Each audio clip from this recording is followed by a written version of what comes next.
Hello, this is Vikram Verma from New Scientist Stephen Public School, Unit 3rd.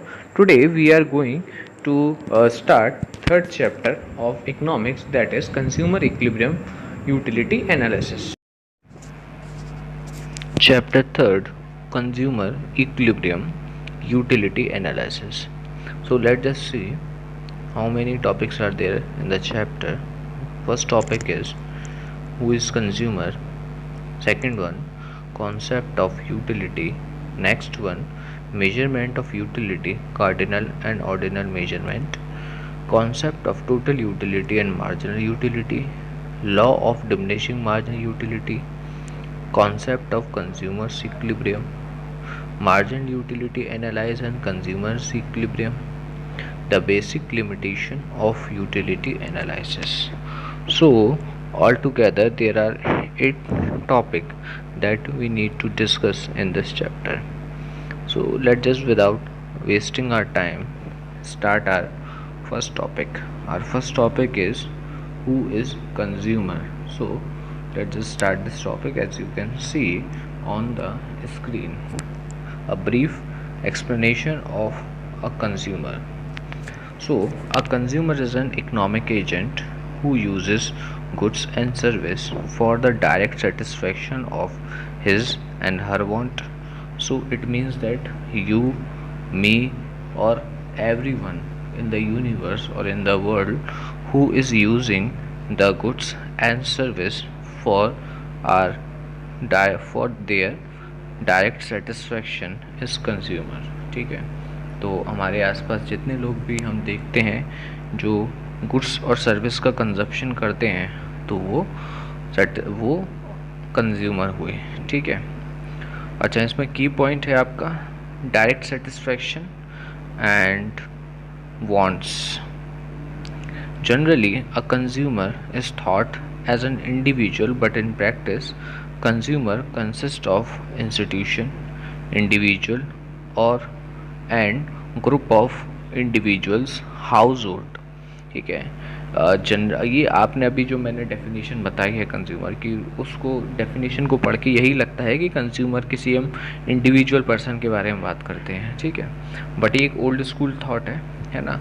तो यहाँ reality ये है कि कंज्यूमर जो है इकोनॉमिक्स के हिसाब से हम किसी इंस्टीट्यूशन को कह सकते हैं. ठीक है, इंडिविजुअल को कह सकते हैं या ग्रुप ऑफ इंडिविजुअल या हाउस होल्ड को कह सकते हैं.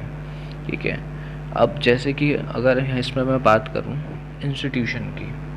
ठीक है, अब एक जो इंस्टीट्यूशन है जैसे स्कूल एक इंस्टीट्यूशन है. ठीक है, उस इंस्टीट्यूशन में कंजप्शन होता है बहुत सारी चीज़ों में, जैसे डे टू डे चॉक्स का कंजप्शन होता है, मार्कर का कंजप्शन होता है, बुक्स का कंजप्शन होता है. तो ये सारे markers, chalks, books for the library है ना, ये सारी चीज़ें स्कूल परचेज करता है अपने कंजप्शन के लिए.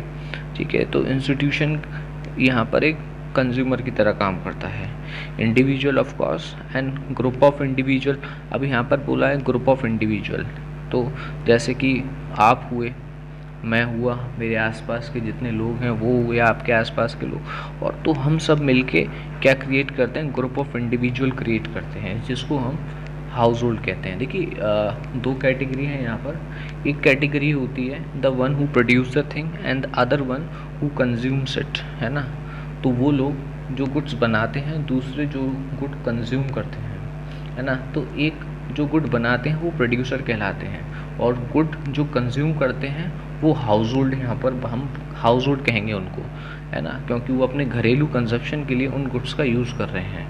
ठीक है, गुड्स एंड सर्विस का यूज़ कर रहे हैं. तो यहाँ पर ग्रुप्स ऑफ इंडिविजुअल का मतलब हाउस होल्ड है. ठीक है, तो यहाँ पर बहुत ज़रूरी है ये समझना कि कंज्यूमर कौन है.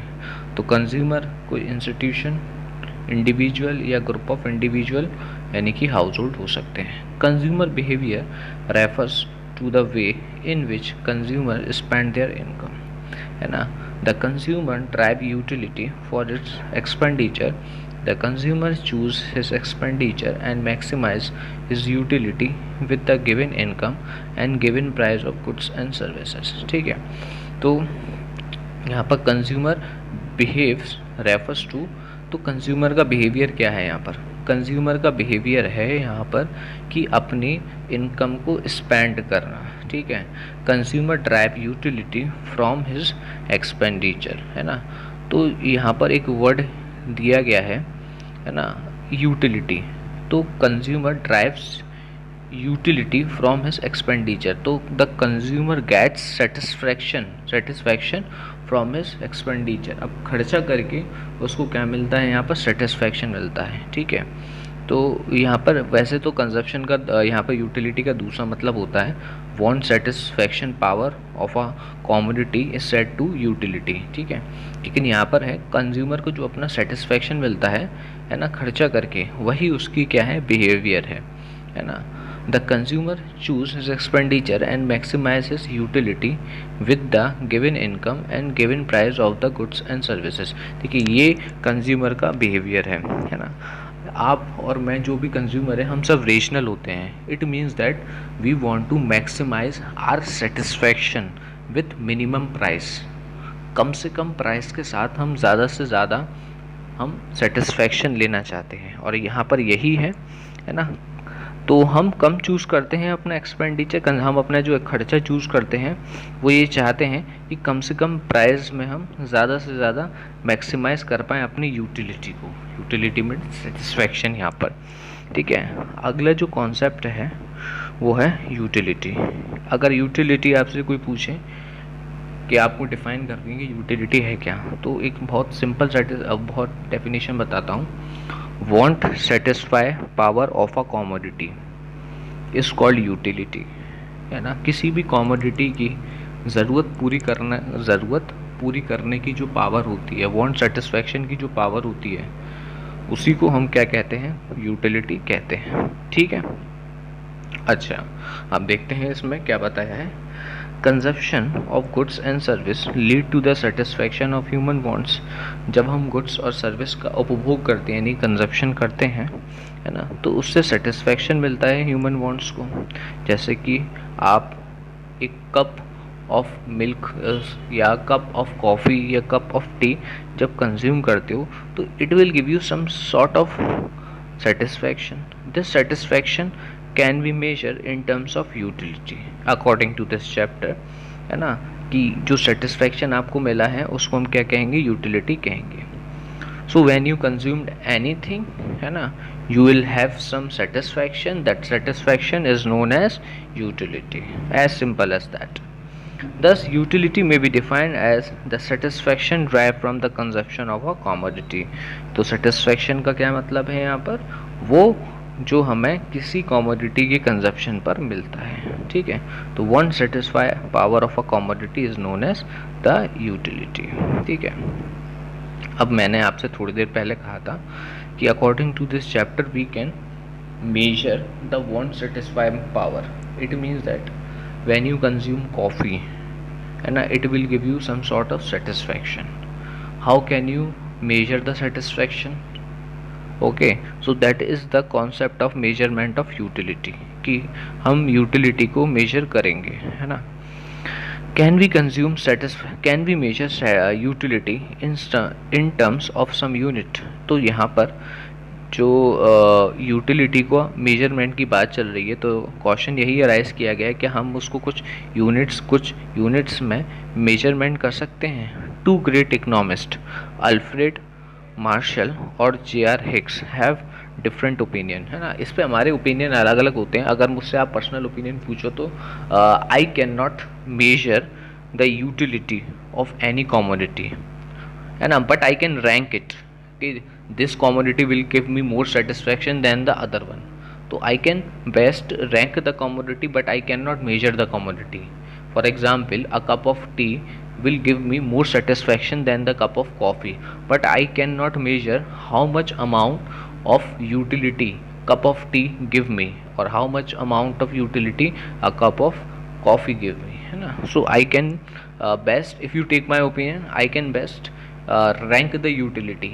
I cannot measure the utility, but according to our syllabus there are two economists, Alfred Marshall and J.R. Hicks. They have two different opinion. So Marshall believed that we can measure satisfaction in terms of cardinal numbers like 1, 2, 3, 4. The standard unit used by Marshall to measure the utility is called utils.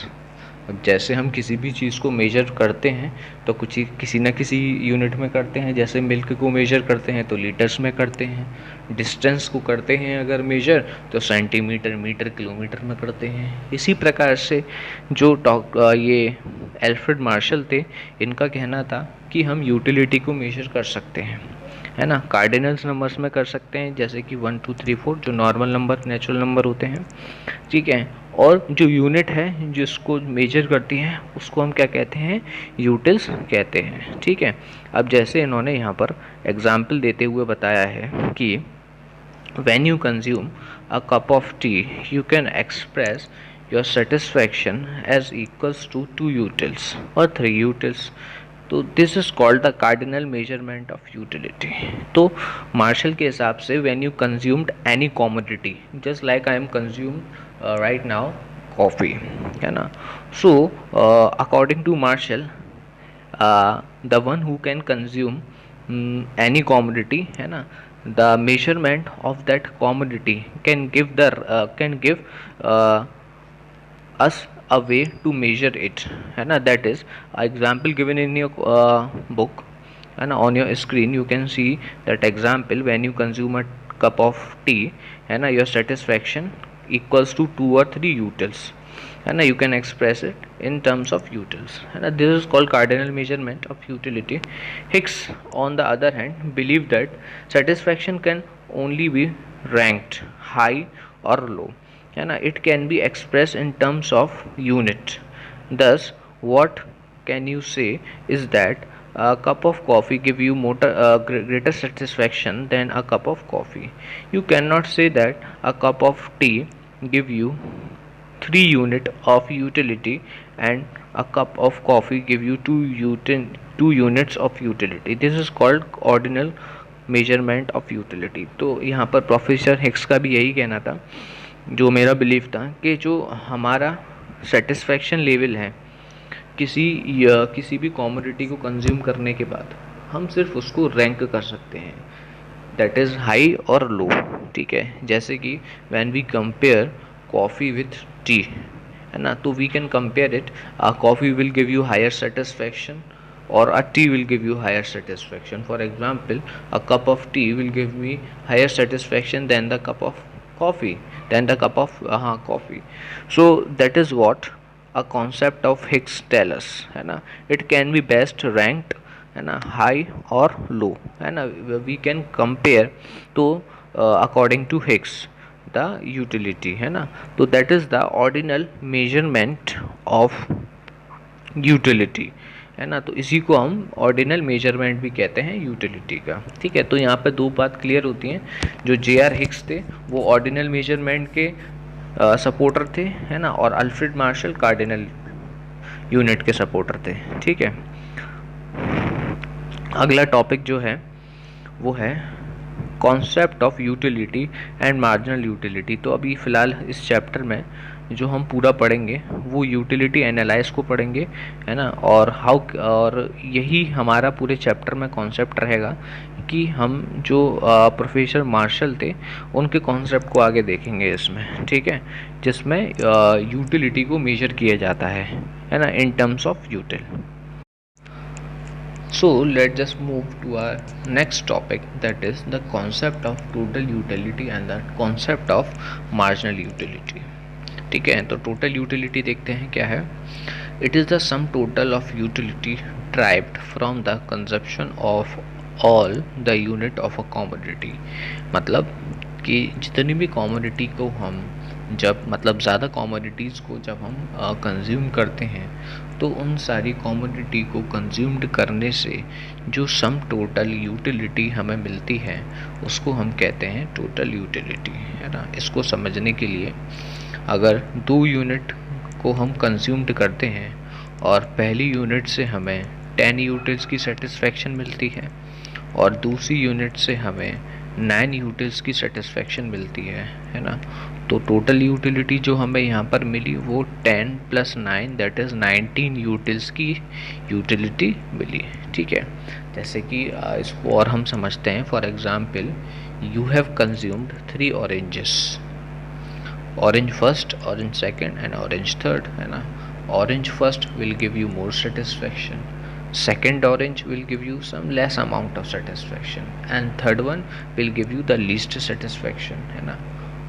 So if we somehow measure the utility of first orange, that is 10 utils, for the second 8 utils, and for the third that is the 6 util. So total amount of utility that we get from consuming all the 3 oranges are 24 utils. 10 plus 8 18 plus 6 24 utils. So that is the total utility, है ना। Sum total of utility derived from consumption of all the units of a commodity। ठीक है, next topic is the marginal utility. Marginal utility you can say additional utility, है ना।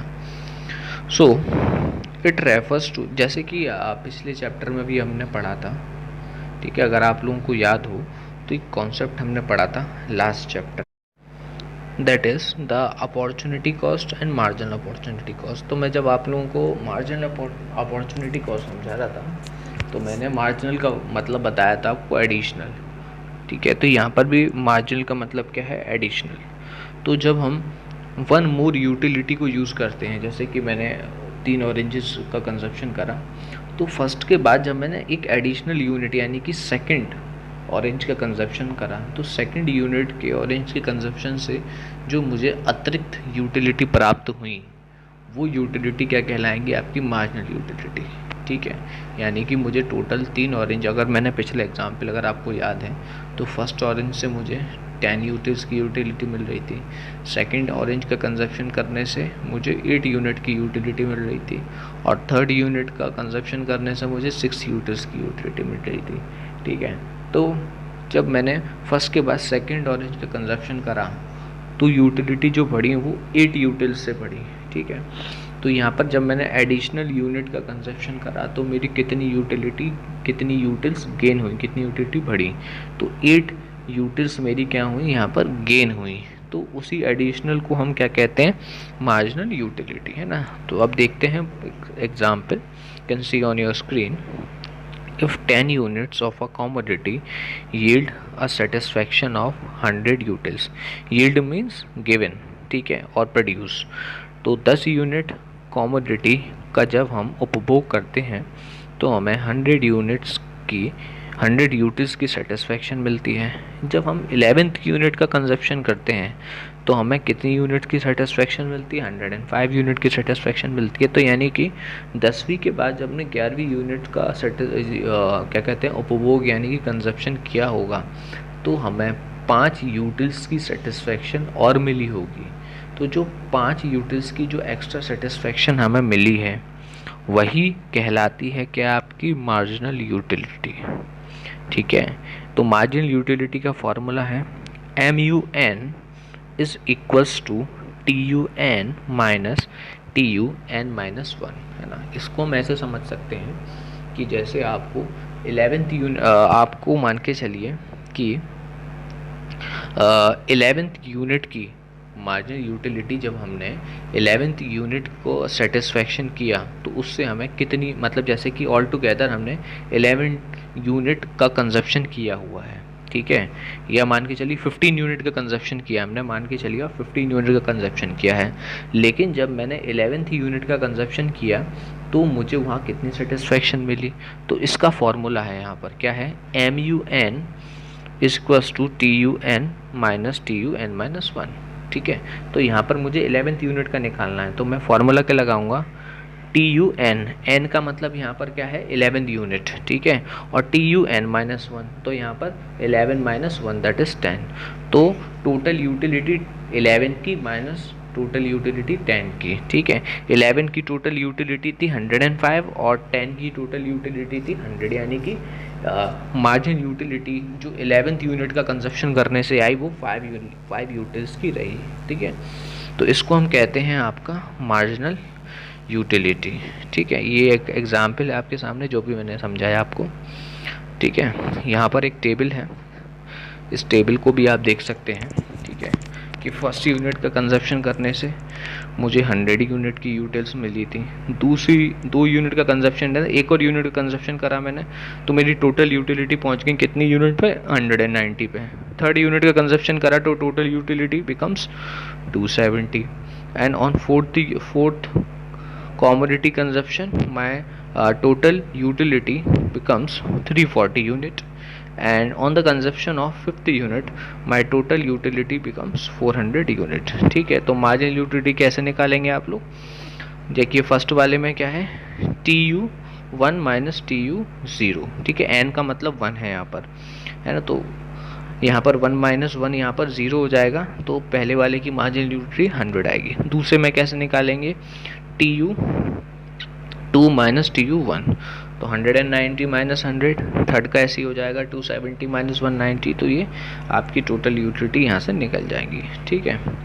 Total utility का एक formula और होता है MU nth इक्वल्स, ये तो MU nth वाला पढ़ा हुआ हमने। टोटल यूटिलिटी का एक फॉर्मूला और है सिग्मा MU, ठीक है। यहाँ पर आप देखिए टेबल में MU यानी मार्जिनल यूटिलिटी कितनी है, 100, 90, 80, 70, 60। ये 100, 90, 80, 70, 60 को अगर आप प्लस कर देंगे तो टोटल यूटिलिटी कितनी आ जाएगी, 400। और आप देखेंगे इस टेबल में कि 5 यूनिट का कंजप्शन करने के बाद टोटल यूनिट, यहाँ total unit of total utility जो है यहाँ पर वो 400 यूनिट्स की ही है। तो ये एक दूसरा फॉर्मूला है अगर आपको टोटल यूटिलिटी निकालनी हो, किससे, मार्जिनल यूटिलिटी से, ठीक है। अच्छा, अब हम यहाँ पर बात कर रहे हैं कर्व की, टोटल यूटिलिटी का कर्व और मार्जिनल यूटिलिटी का कर्व, ठीक है। तो सबसे पहले जो टोटल यूटिलिटी का कर्व है वो अपवर्ड कर्व है, ठीक है। अपवर्ड कर्व मतलब ऊपर बढ़ता हुआ कर्व है, ठीक है। कैसे, आप देख सकते हैं पहले 100 हुआ, फिर 190 हुआ, 270 हुआ, तो ये इंक्रीज हो रहा है। तो यहाँ पे ये बढ़ता हुआ कर्व है, यहाँ पे देखिए ऊपर की तरफ जा रहा है, ये अपवर्ड कर्व है। दूसरी तरफ अगर आप इसको ध्यान से देखेंगे MU को, तो मार्जिनल यूटिलिटी पहले 100 थी, फिर 90 हुई, फिर 80 हुई, फिर 70 हुई, 60 हुई, तो यानी ये डिक्रीजिंग है, यानी कम हो रहा है। तो इसीलिए जो MU का कर्व है वो डाउनवर्ड कर्व है, ठीक है। देखिए गिर रहा है यहाँ पर, है ना। तो इसी प्रकार से हम यहाँ पर TU और MU का कर्व बना सकते हैं। इसका कर्व बनाना बहुत आसान है, मैं बताता हूँ आपको। सबसे पहले आप एक्स एक्सिस और वाई एक्सिस बनाएंगे। एक्स एक्सिस पे आप हमेशा कॉमोडिटी का कंजप्शन शो करेंगे, और वाई एक्सिस पे अगर हमें TU बनाना है तो TU और MU बनाना है तो MU शो करेंगे।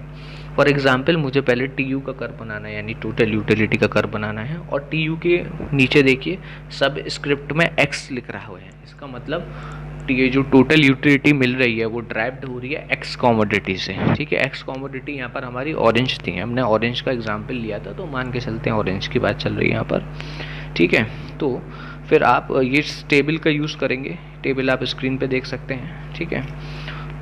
एक यूनिट का कंजप्शन टोटल यूटिलिटी क्या थी, 100, तो यहाँ पर आप पॉइंट बना देंगे। फिर 2 यूनिट पे कितनी है, 190। तो इसी प्रकार से आप जब ग्राफ प्लॉट करेंगे तो अपवर्ड ग्राफ जाएगा आपका टोटल यूटिलिटी का, है ना, ऊपर की तरफ जा रहा होगा ग्राफ। इसी प्रकार से आपको मार्जिनल यूटिलिटी का भी ग्राफ बनाना है, तो वो देखेंगे आप जब उसका ग्राफ आप एक क्या कहते हैं ड्रॉ करेंगे, ठीक है, तो उसका भी ग्राफ कहाँ जाएगा, नीचे की तरफ जाएगा, है ना। और वो कैसे बनेगा, कंजप्शन ऑफ यूनिट और MU को प्लॉट करके ग्राफ पेपर पर, ठीक है। सो अभी हमने क्या पढ़ा, concept of total utility, marginal utility, the table and the graph, है ना। टेबल पढ़ा हमने और उनका ग्राफ पढ़ा, ठीक है। अब जो अगला टॉपिक है यहाँ पर हम लोग देख सकते हैं, ठीक है। अब हम इनका थोड़ा सा रिलेशनशिप पढ़ेंगे कि TU और MU के बीच में क्या रिलेशनशिप है, ठीक है। To understand the relationship between the total utility and marginal utility more carefully, है ना, let just see the table, है ना। एक टेबल बनाया हमने जिसमें क्वांटिटी यानी कि यूनिट्स और टोटल यूटिलिटी गिवन थी, मतलब मैंने पहले कॉमोडिटी की 0 यूनिट का कंजप्शन करा, फिर 1 यूनिट का, फिर 2 यूनिट का, फिर 3 यूनिट का, तो ऐसे मैंने एडिशनल यूनिट का कंजप्शन करता गया। तो उससे मुझे टोटल यूटिलिटी मिली और मार्जिन यूटिलिटी हम फार्मूला के यूज़ करके निकाल लेंगे। ठीक है, अब इस टोटल यूटिलिटी के आधार पर मैंने ये ग्राफ पर प्लॉट किया है ना, टोटल यूटिलिटी। सो मैंने एक्स एक्सिस पहले बनाया, फिर बनाया वाई एक्सिस, एक्स एक्सिस पे क्वांटिटी और वाई एक्सिस पे टोटल यूटिलिटी प्लॉट। ठीक है, उसके बाद मैंने प्लॉट किया 0 पे 0 है ना, 1 यूनिट का कंजप्शन पे 8 यूटिलिटी है ना, 2 यूनिट के कंजप्शन पे 14 यूटिलिटी, 3 यूनिट के कंजप्शन पे 18 यूटिलिटी। तो इसी प्रकार से मैंने पूरा टीयू का ग्राफ प्लॉट किया है ना। सेम मैंने यूज़ किया यहाँ पर मार्जिनल यूटिलिटी को प्लॉट करने के लिए ग्राफ। ठीक है, इसमें मैंने पहले एक्स एक्सिस देखा, फिर वाई एक्सिस देखा। एक्स एक्सिस पर मैंने क्वांटिटी बनाया और वाई एक्सिस पर मैंने मार्जिनल यूटिलिटी बनाया। ठीक है, तो यहाँ पर अब हम कंपैरिजन कर रहे हैं दोनों ग्राफ का। दोनों ग्राफ मैंने यहाँ पर प्लॉट कर लिए, टोटल यूटिलिटी का भी ग्राफ और मार्जिनल यूटिलिटी का भी ग्राफ है ना। अब यहाँ पर हम दोनों को कंपैरिजन करके इनका रिलेशनशिप फाइंड आउट करते हैं कि क्या रिलेशनशिप है टोटल यूटिलिटी के ग्राफ में और मार्जिनल यूटिलिटी के ग्राफ में। ठीक है, सबसे पहले तो ये पॉइंट देखिए आप, है ना, टोटल यूटिलिटी का जो ग्राफ है उसमें जी पॉइंट है और मार्जिनल यूटिलिटी के जो ग्राफ है उसमें देखिए एक सेम कॉरस्पॉन्डिंग जो पॉइंट है जी से सीधा सपोर्ट करते हुए नीचे जा रहा है। ठीक है, तो ये वो पॉइंट है जहाँ पर मार्जिनल टोटल यूटिलिटी अपनी मैक्सिमम थी जी पे। यानी कि अगर आप टेबल में देखेंगे तो 5th यूनिट पर जो टोटल यूटिलिटी थी वो सबसे हाई थी 20 और उसी पर मार्जिनल यूटिलिटी कितनी थी 0। तो इसको हम कर्व में देख सकते हैं कि जो टोटल यूटिलिटी है हमारी वो हाई है कहाँ पर, जी पॉइंट पर। ठीक है, और सेम कॉरस्पॉन्डिंग नीचे जाएंगे उसी के ही सेम हम, है ना, एक्स एक्सिस से होते हुए, तो देखेंगे कि मार्जिनल यूटिलिटी वहाँ पर हमारी 0 हो गई। ठीक है ना, तो सबसे पहला हमारा जो रिलेशनशिप है वो ये है T U increase so long as M U positive. ठीक है, तो टी यू तभी तक इंक्रीज होगा जब तक एम यू पॉजिटिव है, और एम यू अगर नेगेटिव हो जाएगा, अगर एम यू देखिए यहाँ पर नेगेटिव हो रहा है, उसी के बाद से टी यू स्टार्ट डिक्रीजिंग, है ना। तो पहला रिलेशनशिप ये है T U increase so long as M U is positive. ठीक है, टी यू तभी तक हमारा इंक्रीज होगा जब तक एम यू क्या रहेगा, हमारा पॉजिटिव रहेगा। ठीक है, ये पहला था। When T U is maximum, जब जब at point when T U is maximum, है ना, जिस पॉइंट पर टोटल यूटिलिटी का ग्राफ मैक्सिमम है उसी पॉइंट पर एम यू क्या हो जाएगा, 0 हो जाएगा, है ना। और थर्ड हमारे जो रिलेशनशिप है वो ये है when T U start declining M U becomes negative. जब टी यू डिक्लाइन करना स्टार्ट कर देगा तो एम यू क्या हो जाएगा, नेगेटिव हो जाएगा। ठीक है, तो ये थे हमारे 3 रिलेशनशिप। फोर्थ रिलेशनशिप और है decreasing M U implies that T U increase at a decreasing rate, है ना। यहाँ पर देखिए एम यू क्या है यहाँ पर कि डिक्रीजिंग एम यू। देखिए अब यहाँ पर समझाता हूँ आपको ग्राफ से। एम यू देखिए कितना है, पहले 8 है, 6 है, 4 है, 2 है ना। तो यहाँ पर जो है क्या है, एम यू क्या हो रहा है, डिक्रीज हो रहा है। अच्छा, टोटल यूटिलिटी को देखते हैं। टोटल यूटिलिटी क्या हो रहा है, 8 है, 14 है, 18 है, 20, यानी कि टोटल यूटिलिटी बढ़ रहा है। लेकिन टोटल यूटिलिटी कितना कितना बढ़ रहा है, पहले टोटल यूटिलिटी जब 8 से 14 यूनिट पर आया तो कितना बढ़ा, 8 यूनिट, आपका 6 यूनिट बढ़ा। जब 14 से 18 पर आया तो 4 यूनिट बढ़ा, और 18 से जब 20 यूनिट पर आया ये तो कितना बढ़ा, 20 पर आया तो 2 यूनिट बढ़ा। यानी कि पहले 8 बढ़ा, फिर 6 इंक्रीज़ हुआ, फिर 4 इंक्रीज़ हुआ और फिर 2 इंक्रीज़ हुआ। इसका मतलब टी यू इंक्रीज़ हो रहा है, डेफिनेटली इंक्रीज़ हो रहा है, लेकिन डिक्रीजिंग रेट से इंक्रीज़ हो रहा है। पहले ये 8 इंक्रीज़ हुआ, 8 यूटिल्स इंक्रीज़ हुए इसके, फिर 6 यूटिल्स इंक्रीज़ होना, फिर 4 यूटिल्स इंक्रीज़ हुआ और फिर 2 यूटिल्स इंक्रीज़ हुए। इसका मतलब T U is definitely increasing but at a decreasing rate. तो ये 4 थी relationship between the T U and M U. ठीक है, इनको एक बार और रिव्यू करते हैं हम लोग। ठीक है, मैं एक बार और आपको शॉर्ट में बताता हूँ ये चारों पॉइंट, है ना। एज लॉन्ग एज, ये आप देख सकते हैं यहाँ पर, as long as more and more unit of commodity are consumed, the marginal utility derived from each successive unit goes on diminishing, but the total utility increase up to a limit, है ना। इसका मतलब कि जब हम one more unit, जब हम additional unit commodity का कंज्यूम कर रहे थे, तो उसकी वजह से जो मार्जिनल यूटिलिटी थी वो क्या होती जा रही थी, डिक्रीज़ होती जा रही थी, लेकिन जो टोटल यूटिलिटी थी वो इंक्रीज़ हो रही थी। ठीक है, तो ये आपका था पहला पॉइंट क्या था, T U increase so long as M U is positive, है ना। तो पहला पॉइंट ये है। दूसरा पॉइंट ये था T U is maximum when M U is zero, है ना। टी यू क्या था अपना, मैक्सिमम था जब तक एम यू क्या है, ज़ीरो है। अगर टी यू मैक्सिमम पहुँच गया तो एम यू ऑटोमेटिकली क्या हो जाएगा, ज़ीरो हो जाएगा। तो पहला पॉइंट क्या था, T U increase so long as M U is positive, है ना। तो जब तक एम यू पॉजिटिव है टी यू इंक्रीज होगा। दूसरा पॉइंट था जब टी यू मैक्सिमम होगा तो एम यू ज़ीरो होगा। ठीक है, तो टी यू यहाँ पर मैक्सिमम और एम यू ज़ीरो हो गया। तीसरा पॉइंट था T U start declining when M U is positive, है ना। टी यू डिक्लाइन होना स्टार्ट हो गया जब एम यू नेगेटिव हुआ। और लास्ट पॉइंट था डिक्रीजिंग एम यू इम्प्लाइज कि जब एम यू डिक्रीज होना, यहाँ पे डिक्रीज हो रहा है तो इसका मतलब क्या है, T U increase at decreasing rate, है ना। तो ये था एक relationship between the total utility and marginal utility. Remaining topics we will cover in the next video, है ना।